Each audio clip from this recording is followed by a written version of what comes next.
This is video one from my Nutrition 300 class. This is for the body composition energy balance chapter. So we're looking at my canvas shell. Just for whatever reason, I'm going to reiterate this. I'm going to select this. I'm going to download this file. I'm going to drop this into the Google Drive. Google Drive.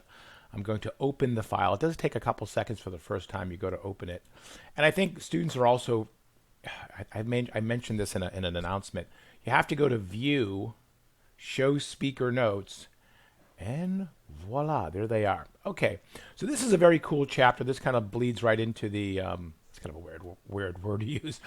This kind of transitions into the obesity chapter, but it is essential that we have this chapter before we talk about weight.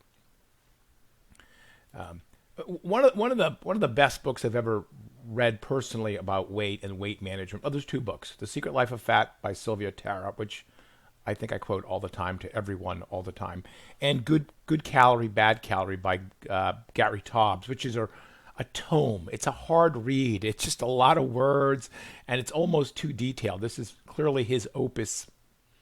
What is that term they use? Your greatest piece of work. Your I forget the term, but and he put a lot of work into it. And there's some great information in there. The first one is, I love the statement in there by this researcher back in the day. If eating behavior did not produce deposits of fat, then we could not call it overeating. Think about that. People who eat a lot, but who don't gain weight, never get embarrassed. They never get shunned or shamed. And frankly, people are jealous that they don't have that kind of metabolism. We all wish we could be that person. Why? Is that the person you want in your bomb shelter during the apocalypse? They're going to eat all the stores.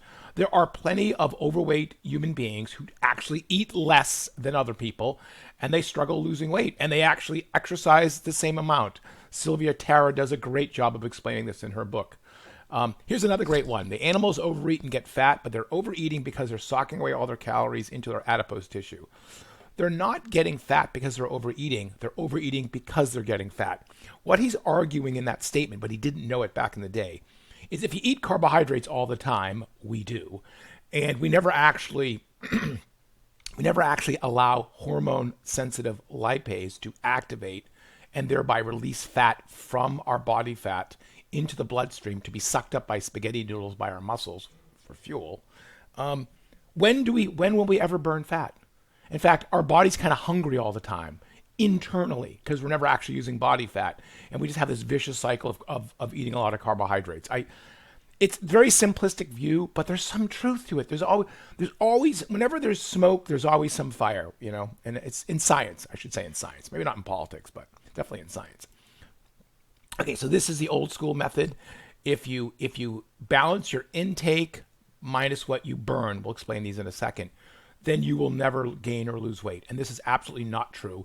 You cannot treat protein, carbohydrate, and fat equally.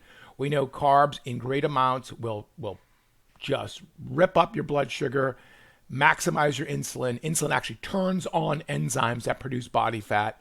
So it's not equal. Of course, eating a lot of fat is a lot of calories. Eating a lot of protein could theoretically put stress on your kidneys. They're not equal. And this was a sham. It was a complete sham, and I'm glad finally, after 70 years of science, we're trying to correct this. This is the old school, right? So if you eat what you burn, you'll never gain weight. If you eat more than you burn, you will gain weight. Excuse me. And if you eat less than you burn, right, you'll eventually lose weight. There were studies done during World War II that Gary Taubes describes in his book, Good Calorie, Bad Calorie, where the United States Army would put people in a barracks for like 26 weeks or, a couple months, either overfeed them or underfeed them because they were testing the effectiveness of Army rations. And the truth was, some soldiers gained more weight than others, and some soldiers didn't gain weight at all, and some soldiers lost more weight than others, and some soldiers lost less weight than others. You are not the person next to you in the gym. Even twins, we have learned by the time they're 70, are epigenetically different human beings. So where do all the calories go? The vast majority of your calories per day do not go to exercising. That is old school ridiculousness. It goes to what we call basal metabolic rate or basal metabolism. When the term rate means you are burning a certain number of calories per hour basally to stay alive.